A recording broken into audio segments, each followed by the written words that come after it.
If you have ever created a Jira project or you're currently working on creating your very first Jira project, then you've probably landed on the screen that looks just like this that makes you choose your project type. And the $1 million question is which project type, team managed or company managed, is best for me and my team? And so in this video, I'm going to be answering that question. So make sure you hit that subscribe button, make sure you hit that like button, and let's jump into it. So here we are in making our very first Jira project, or maybe you made 1,000 Jira projects and you're still kind of confused. What the heck is the difference between team managed and company managed? And the two are very similar, yet so far apart that it's not even funny. And to quote a video that from someone that I watched about a month or two ago, a team managed project is not if you work in a team, and a company managed project is not if you work in a company. That is the dumbest reason and explanation I've ever heard in my life. And so I'm going to break it down for you and actually give you the true facts. I'm going to explain to you exactly in which scenario would you use team managed and in which scenario you would use company managed, because the two are very distinct and there is no confusion about it. It is a very, very easy question to answer, and it all depends on your skill and your team's ability to want to use the tool. And so, what exactly is the difference between team and company managed other than the name? And again, just to reiterate, because other people on the internet are giving bad advice that team is for teams and company is for company. Please don't listen to those shenanigans. That is horrible advice. So, for reals, what is a team versus company managed? Well, it comes down to skill set, as I mentioned. If you are a company that is brand new to Jira, you've never used Jira before in your life, you are just exploring Jira for the first time, or your buddies and other companies have used Jira and you're like, you know what, let's give this Jira thing a try, then team managed is the way to go, because team managed projects are really set up for the easiest setup. They're designed so that you can get into Jira, be productive in Jira in just a few moments. In fact, just a few minutes. Okay. And so these team managed projects are going to make all of the craziness, all the complexity, all the things that make Jira really, really, really hard, they're going to make it very, very easy. Now, you do have some drawbacks to this, right? You have to compromise.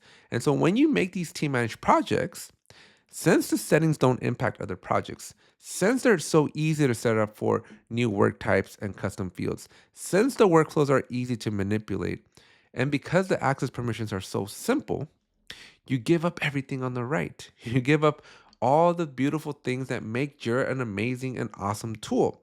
Now, you're still going to have a good experience if you go the team managed route, but you're not going to get the full power. So I like to say that using a company managed project is like having a Jira project that is like at an F1 level, right? I used to call it Ferrari, but Elastin recently told me, hey, we're into F1. Maybe describe it as F1. So if you've ever seen an F1 car, you see the horsepower, you see the thrill, the excitement, just the pure power of an F1 car, versus your team managed projects over here on the left. Those are going to be more like a little push cart, right? It's going to get you from A to B, right? It's still going to get you to your destination, but it's going to do it with a little less pizzazz.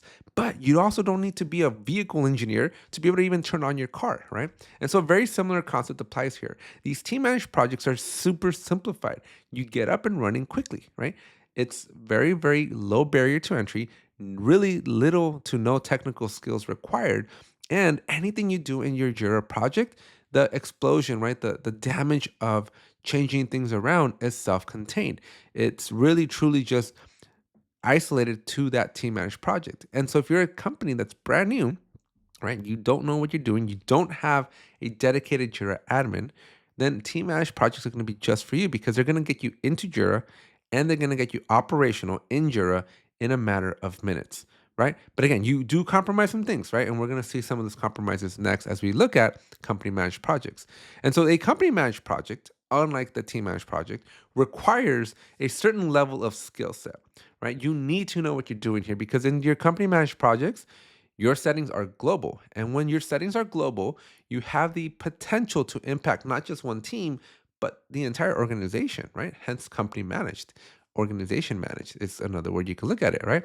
And so your Jira admins need to know what they're doing. And so this Jira configuration is not for the faint of heart. It's not for somebody that's like brand new to Jira and going, okay, I'm going to build the ultimate Jira project. Yeah, you can build it, All right. And let me also be very clear, you can be a brand new Jira person creating a company managed project. In fact, if you've used Data Center, that's all you've ever known, especially like in the server data center versions of Jira.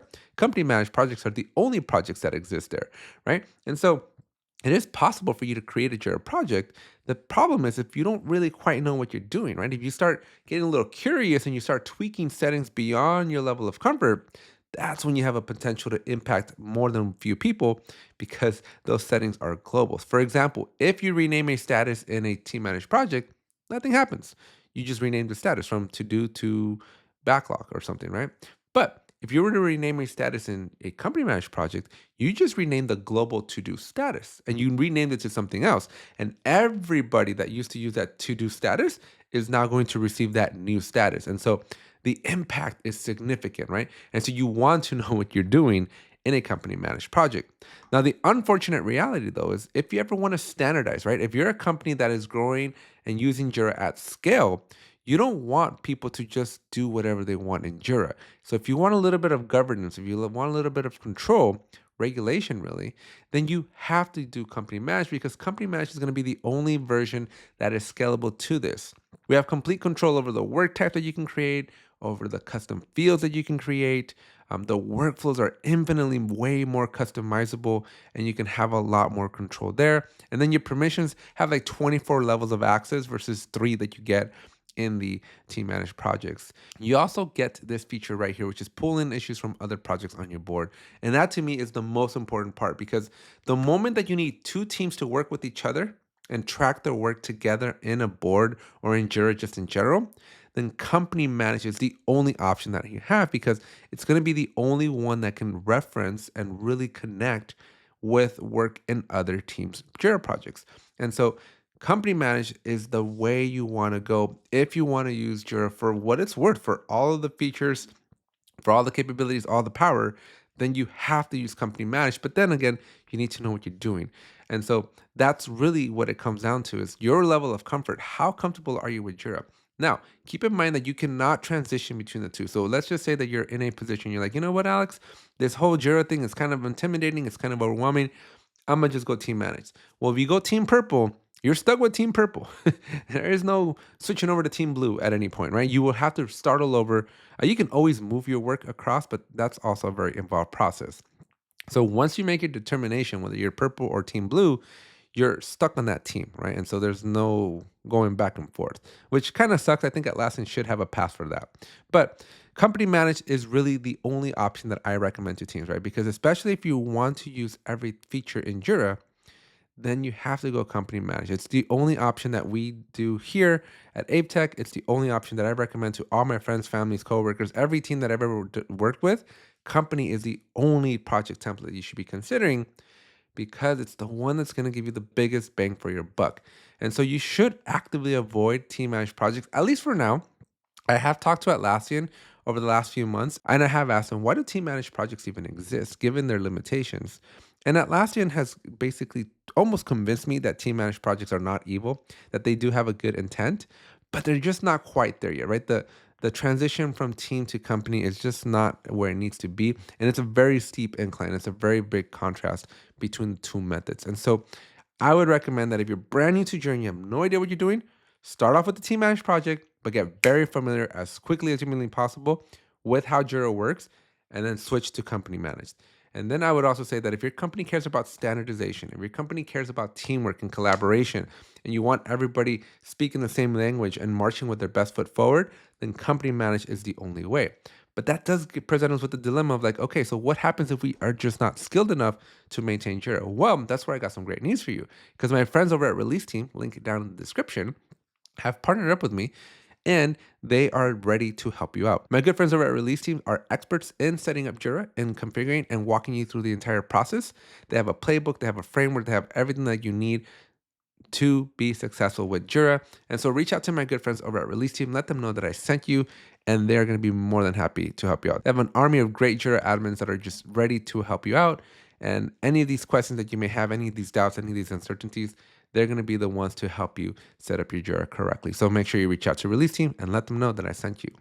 Now, hopefully this video did a good job at explaining the difference between the team and company managed projects, because they really truly are very, very different things, even though they kind of function exactly the same, right? Because to the naked eye, you might not know the difference between a team and company managed project, but to the trained eye, there's definitely a huge difference. And so make sure you hit that subscribe button, make sure you hit that like button. Let me know in the comment section, which template are you using the most? Are you team managed? Are you on team purple? We are not friends with folks that make team managed projects. Or are we team blue? Are we team, let's use Jira for what it's worth. Let's just all the features and capabilities of Jira. I am team blue personally, but let me know down in the comment section, what team are you on?